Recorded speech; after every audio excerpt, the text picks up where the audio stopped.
kimler diyeyim, onlar şey değildir. Bu da muhtar adaymış. Ben Çınar'ın mahallesi muhtar adayım. Allah hayırlı olsun. Hepimizi. Başarılar dilerim kardeşim.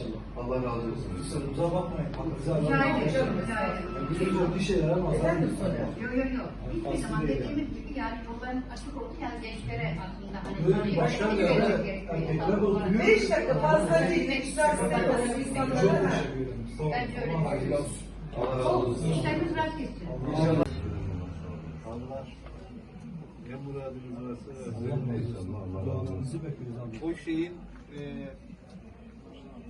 işte bir önceki seçimde durduğu şeyin ucundan biz de nereye gidiyor? Var olun. Allah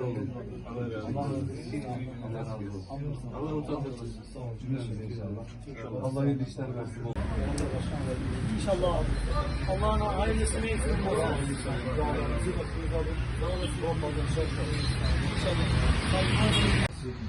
Öyle bir bakış açısı.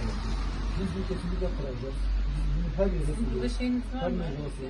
İnşallah onu da başlamaya başlayacağız. Trabzon'da kurmaya çalışıyoruz inşallah.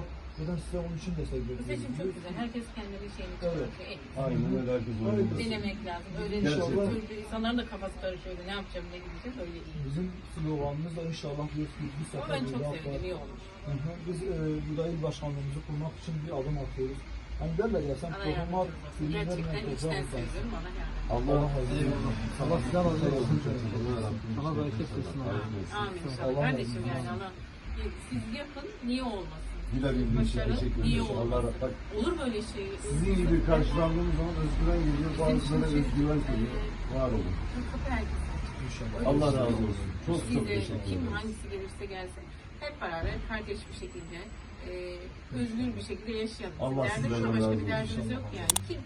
Siz de siz olun, biz de biz olalım. Herkes birlikte olalım.